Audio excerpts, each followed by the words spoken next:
Okay, ladies and gentlemen, welcome to May 6th, 2024. We are very fortunate today from the St. Rose office in Las Vegas, Nevada, to have Mr. Paul Spaulding. Paul, welcome to the show. Hit star 6, please, so we can hear you. There. Good morning. There you are. Good morning, sir. Thanks for taking your time out today. Appreciate it. Oh, my pleasure. All right. All right, so tell us a little about yourself. I know you work with your wife, Karen. Tell us a little about your business, how you're doing, maybe how you did last year, a little of all of that, please. Oh, okay. We've got a small team, St. Rose, of 4 people, and my wife and I are the team leaders, and we did pretty good last year. Karen volunteers for the Henderson Police Department, the cold case unit, and so she's been working that sphere of influence for 8 or 9 years, and last year she did about 5 or 6 transactions from the police department, which really was exciting. And nice. I myself had a pretty average year.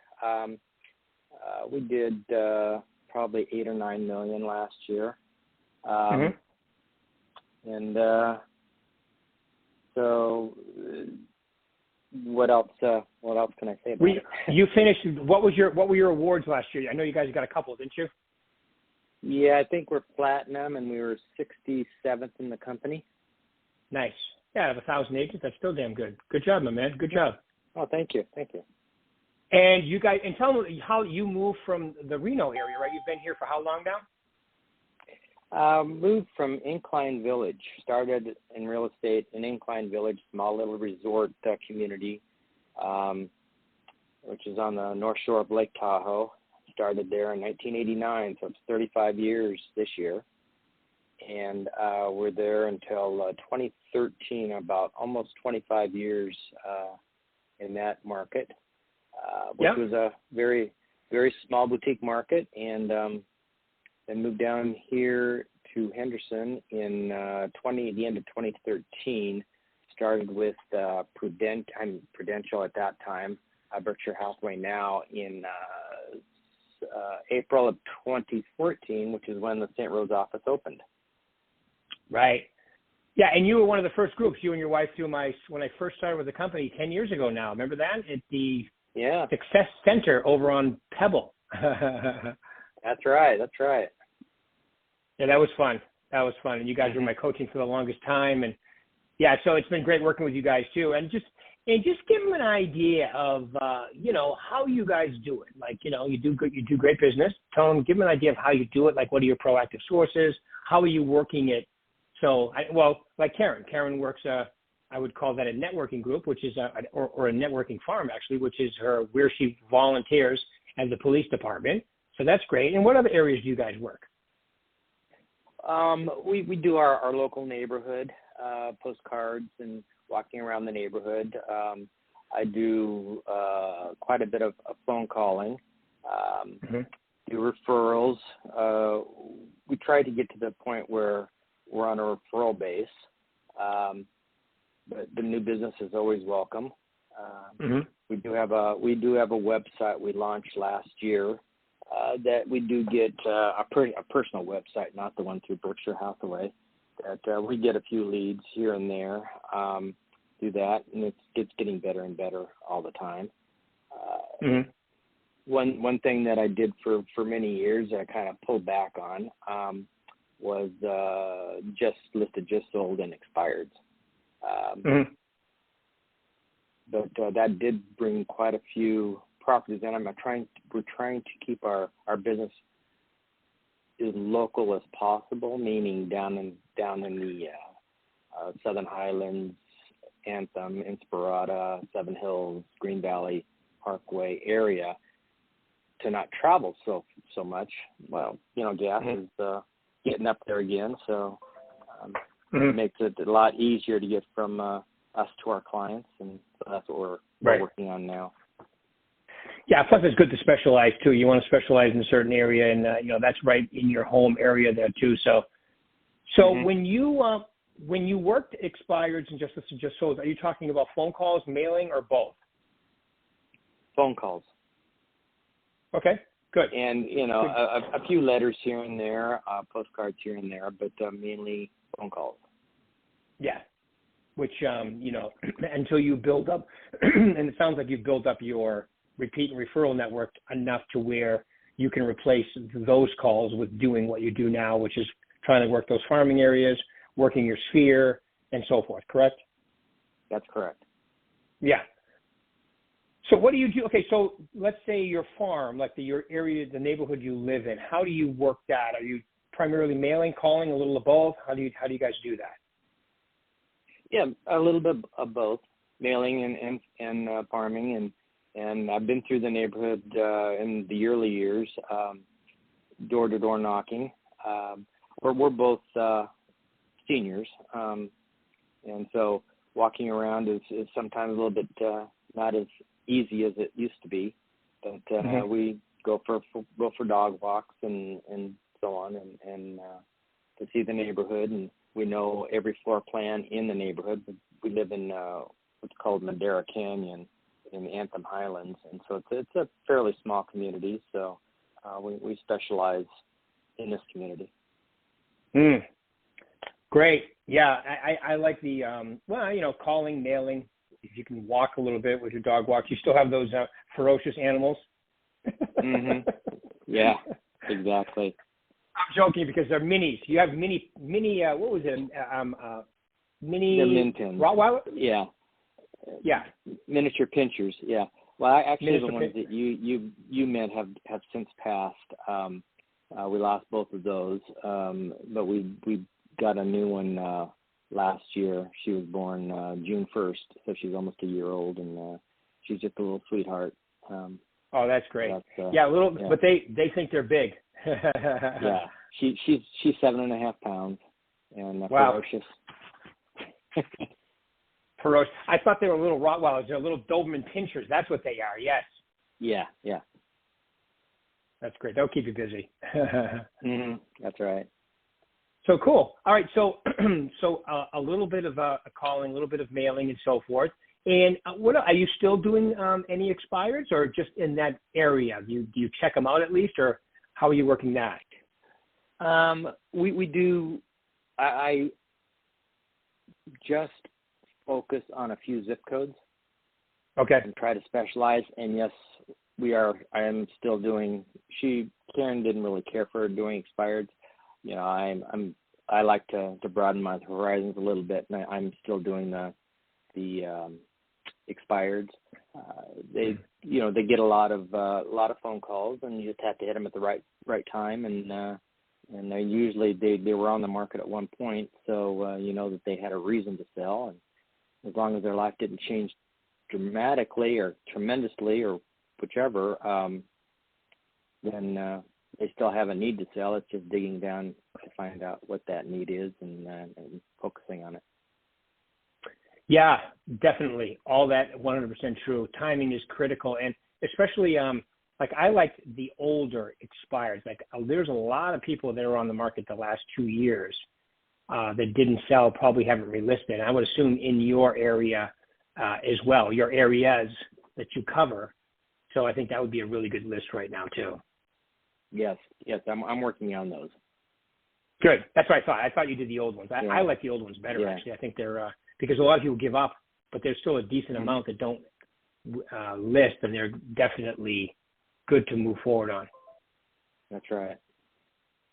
All right, cool. So any other sources that we haven't covered that you guys use to generate business? I don't believe so. I mean, it's the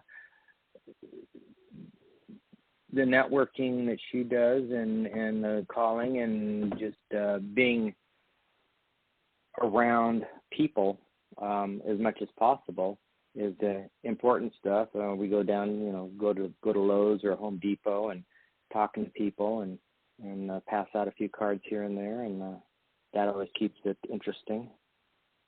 That's great. So even when when you're out shopping or whatever, or you even make special trips, I think that's a great idea, because we have Vegas is such a great market numbers wise as far as turnover rate.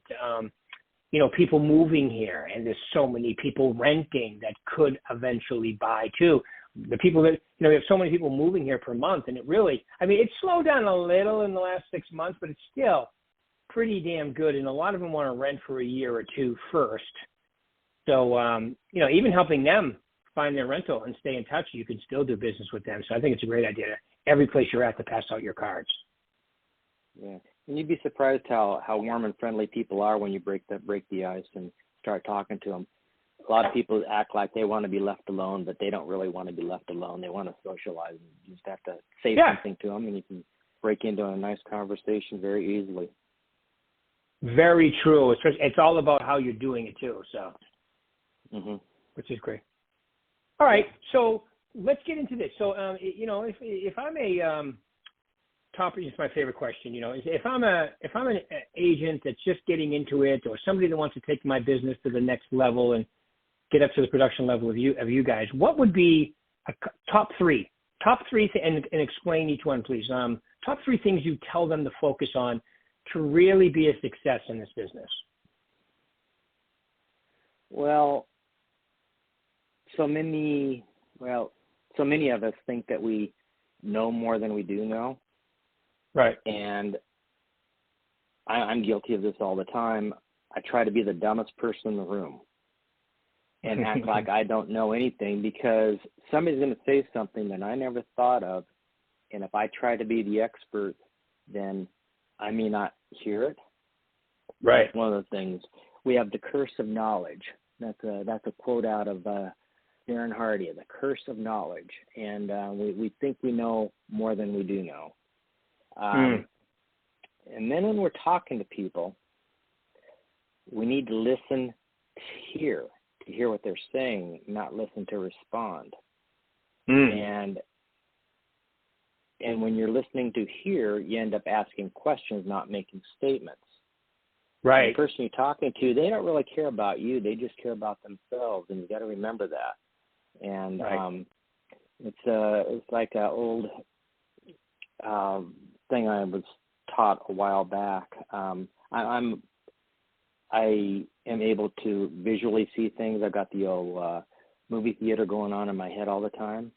And it's like when you're talking to a person, they're telling your story, and when you interrupt them and tell them your story, it's like ripping them out of their house, dragging them across the street, putting them into your house, telling them your story, picking them up, dragging them back across the street to their house, and saying, "Oh, and what were you saying?" That interruption is just such a rude thing.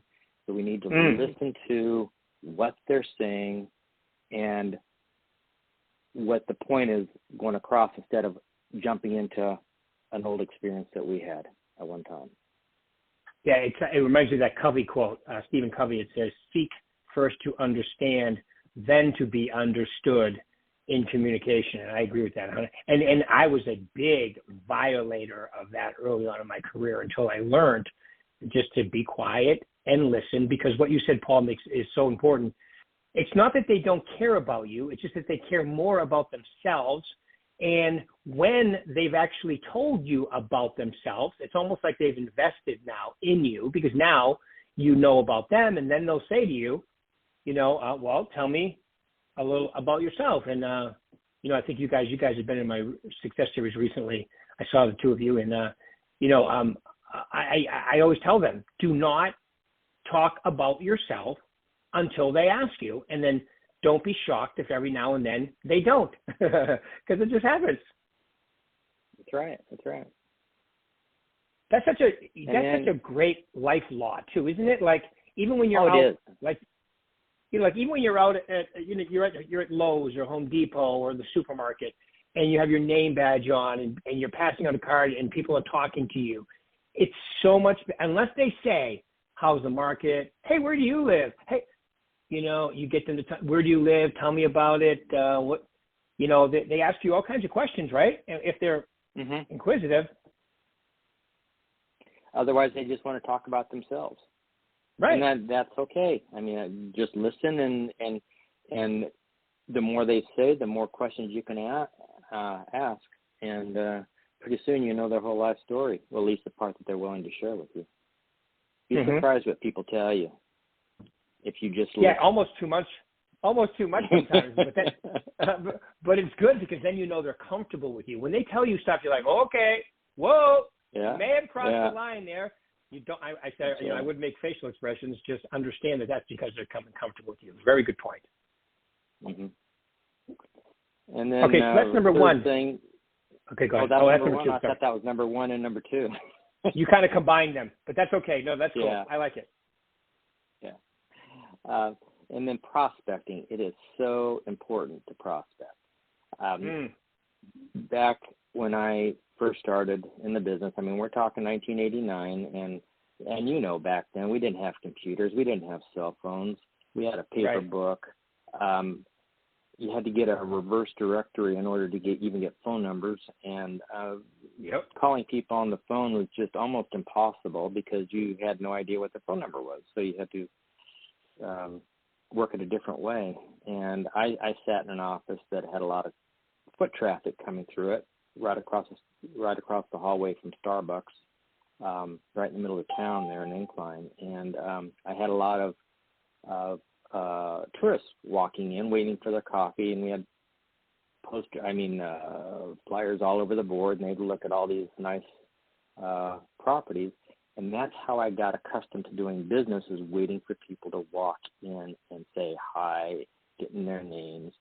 And after doing that for so many years, it was very difficult to not have that when I moved to Henderson and learn how to prospect.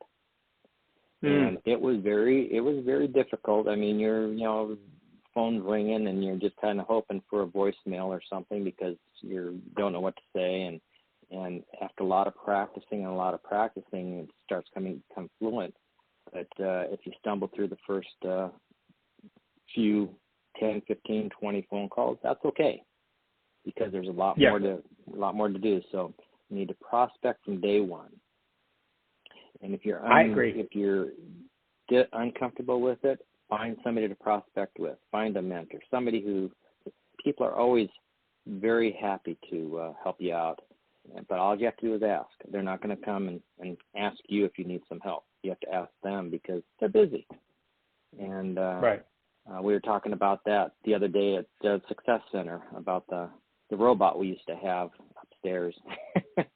That's doing very well, went to a different company, but he did very well, and he knew those scripts right and left, and that's important because if you do know the scripts, then you know exactly what to say at any given time.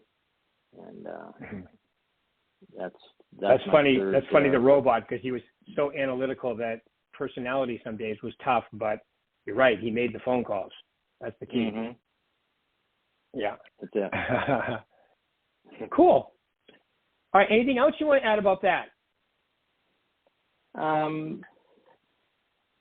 Just people we all have a excuse here and there of why we can't make phone calls. We don't have the phone numbers. You get a bunch of phone numbers and none of them are good. Well, that's the way it goes. Just keep on calling, keep on practicing. There's hundreds and thousands, and I mean, you'll never catch up. You'll never run out of phone numbers, good, bad, or indifferent. And sometimes definitely you not get the wrong number.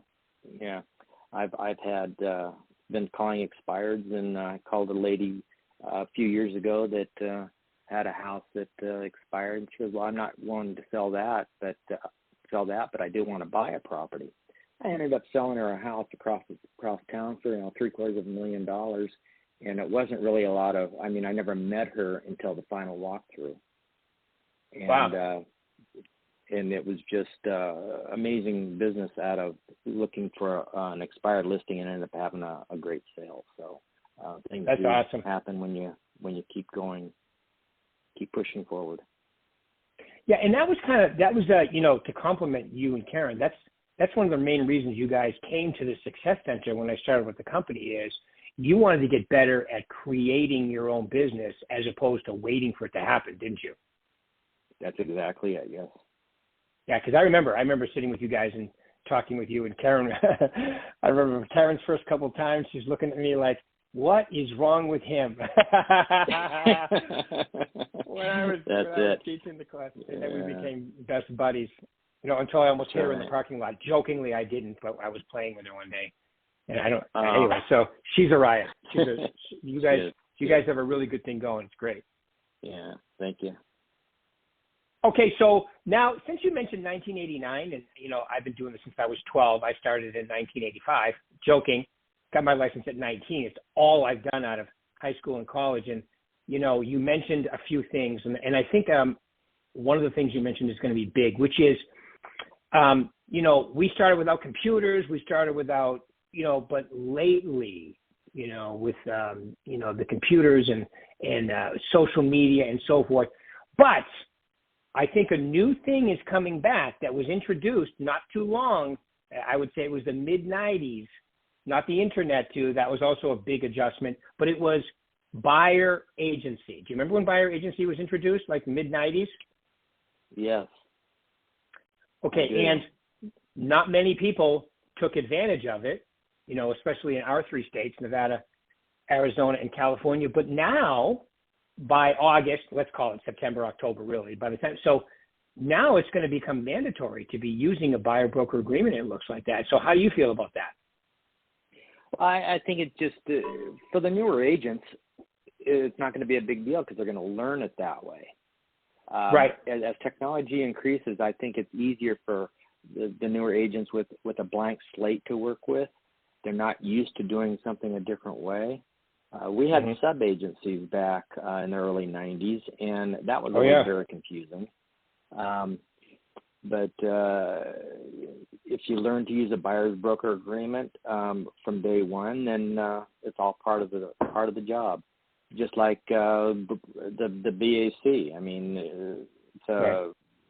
it's a commission, and you present it that way. And if you're comfortable with everything, then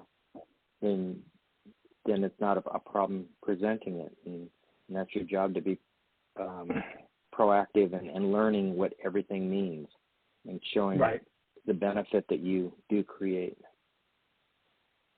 Absolutely. And that's the key right there, the benefit and the value that you have as an agent with your buyers. And, it's funny you said that the new people, because, the people that are starting, like someone in my class last week asked me, well, what's going to change for me? Nothing, because you're going to learn it the right way the first time. But I have people that have been in the business for 2-3 years, 4 years even, they're like, I'm using the buyer broker agreement every time. What's going to change for me? Right now, nothing. It's the people that have been in for a long time that haven't been using one, and I've talked to people that, aren't opposed to it, just don't use it. And I've talked to some that are super opposed to it, think that the agreement was written by Satan himself. And I'm like, no, it's really, it's really not that bad. And I like it. Because even when I started in the business, it's like you said, sub-agency. That means when you have two agents in a deal, one's the agent to the seller, one's the sub-agent to the seller, and there is nobody representing the buyer. That was just plain unfair at that time, I think. Yeah, I do too.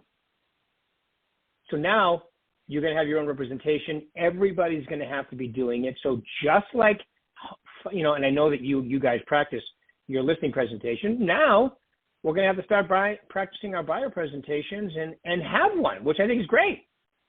Mm-hmm. And the difficult part that I haven't come up with a solution yet is the ones that start out over the phone or through email or text, and you don't even meet the client. When you can get them in the office and sit down with them and explain things, it's a lot easier. I do a lot of things remotely, and because the clients just aren't here. And normally I just say, well, I start with a buyer's broker agreement. Here it is, I send it to them. They sign it. They don't question anything. Send it back. I said, now you need to provide me with evidence of funds, pre-qualification or evidence of cash.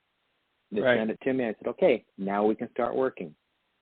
Right. And, perfect. And that's the only. I mean, you don't say it's not an option, is what I'm trying to say. It's part of our business. So you don't see an attorney working without a contract. You don't see a doctor working without what's considered a contract. And we're all professionals. And so we should have a contract with the buyer. I didn't use them for many years because I felt that if my services didn't prove to be quality enough and I wasn't bringing enough value to the client, I didn't deserve to work with them. That was my thought process behind it, which is wrong. I lost a couple, in all these years, but that was just I had the curse of knowledge. I thought I knew everything, and that part was very incorrect, and I didn't present a buyer-broker agreement properly. But now that we're required to have them, it's just like going to a listing agreement.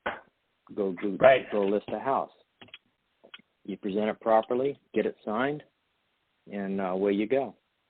Right. Absolutely. Absolutely. Yeah, no, it's all good stuff. And professionals like you and Karen and your crew and, everybody here, pretty much, it's pretty much to me, it's a relatively easy conversation. But what you said, Paul, is critical.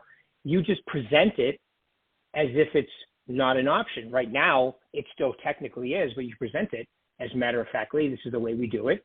But eventually, it's going to become, mandatory. And I actually like that because then now everybody, I couldn't believe, when I started the business that one party needs a contract, the other, it just never made sense to me. So when it came out, I was like, now it makes sense, right? Mm-hmm. Because that's right. How can you, especially like my pet peeve was like, okay, Paul, I just made you homeless. I sold your home and you're buying a home from me. And so you get demoted from a client to a customer in the next transaction, unless I have a buyer broker agreement. Now you're a client through both of them. It just makes sense to the fiduciary responsibility, which I think if you explain it to people, they'll understand it. Right. It's just that we were taking a shortcut. And you know what? And I'm going to say this, the people that violated are usually the best agents because they give them that service anyway. So to me, putting it in writing should be a no-brainer, but we'll see. Everyone's going to have to make the swap. All right, my man, any final words you want to leave these lovely people today? The market is a moving target, and we just have to deal with it the way it comes and make the best of it. And what's going on with the market today is good in most respects. If and when we finally get these rate reductions, our market is just going to catch on fire, and we're just going to be crazy, and people are buying no matter what. High prices, high interest rate, it doesn't matter. People need a place to live. People are coming to Las Vegas for a reason, and we need to give them a reason. The people that have to leave, they have to leave for a big reason too. And so we find them and help them on their journey. Totally agree. You're absolutely right. The market is cranking along. It's definitely picked up in the last month. We're definitely in that spring market. But you're right. As soon as the Fed comes off its aneurysm, that's my joke, as soon as they come off their aneurysm and they start lowering the base rate a little bit, the market will ignite even further. And that's why it's so important that you keep your pipelines full, ladies and gentlemen, because when that market loosens up, whoever has the biggest pipeline wins. And I know you guys are working on that every day. Yep. All right, Paul, and we're going to say Paul and Karen Spaulding, great agents over here at St. Rose. For all your referrals, send them to them too, at California and Arizona. Paul, thanks for taking your time out today. I really appreciate it, my man. I really appreciate you letting me join in on this interview. So you have a great day. You too, buddy. Appreciate it. Thank you. Bye, everybody. Okay. Bye-bye.